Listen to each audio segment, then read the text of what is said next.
శ్రీ వెంకటేశ్వర స్వామి 7 శనివారాల వ్రతం సంపూర్ణ సమాచారం. ఓం నమో వెంకటేశాయ.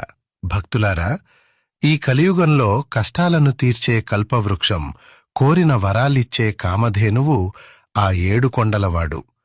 మనిషి అన్నాక కష్టాలు రావడం సహజం.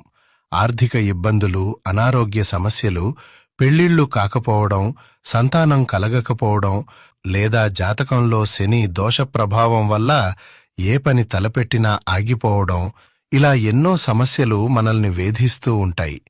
వీటన్నింటికీ మన పెద్దలు, ఋషులు సూచించిన ఒకే ఒక దివ్య ఔషధం శ్రీ వెంకటేశ్వర స్వామి 7 శనివారాల వ్రతం. అయితే చాలామందికి ఈ వ్రతం చెయ్యాలని ఉన్నా మనసులో ఎన్నో సందేహాలు, భయాలు ఉంటున్నాయి. అసలు ఈ వ్రతం ఎప్పుడు మొదలు పెట్టాలి? పూజకు ఏమేమి కావాలి? ముఖ్యంగా ఆడవారు వ్రతం చేస్తున్నప్పుడు మధ్యలో నెలసరి వస్తే ఏం చేయాలి? వ్రతాన్ని ఆపేయాలా లేక మళ్లీ మొదటి నుండి చేయాలా? మన స్వామి వడ్డీ కాసులవాడు కదా, మరి 7 వారాలే చేయాలా లేక వడ్డీ కింద ఇంకో వారం కలిపి చేయాలా? ఇలాంటి సందేహాలన్నీ మిమ్మల్ని ఆపేస్తుండొచ్చు. అందుకే మీ అన్ని సందేహాలను పటాపంచలు చేస్తూ ఎంతో సులభంగా, దోషం లేకుండా ఈ వ్రతాన్ని ఎలా పూర్తి చేయాలో ఈ వీడియోలో మీకు వివరంగా తెలియజేస్తాము. ఇక ఆలస్యం చేయకుండా వీడియోలోకి వెళ్దాం రండి. మీరు కూడా ఈ వీడియో ఎక్కడా స్కిప్ చేయకుండా పూర్తిగా చూడండి. అప్పుడే మీ సందేహాలన్నీ తీరుతాయి. అలాగే వీడియోలోకి వెళ్లే ముందు కామెంట్ బాక్స్లో ఓం నమో వెంకటేశాయ అని కామెంట్ పెట్టండి. ముందుగా అసలు ఈ వ్రతం ఎందుకు చేయాలి అనే విషయాన్ని తెలుసుకుందాం.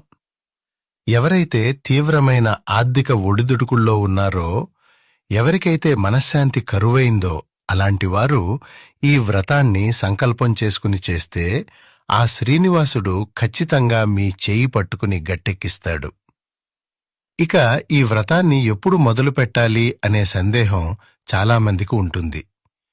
ఈ వ్రతాన్ని శుక్లపక్షంలో వచ్చే శనివారం నాడు ప్రారంభించటం అత్యంత శ్రేష్టం.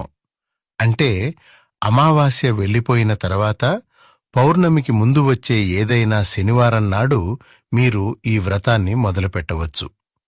దీనికోసం పెద్ద పెద్ద ఆర్భాటాలు, ఖరీదైన వస్తువులు అవసరం లేదు.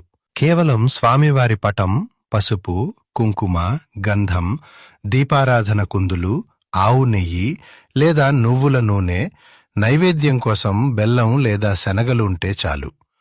అన్నింటికంటే ముఖ్యంగా స్వామికి అత్యంత ప్రీతిపాత్రమైన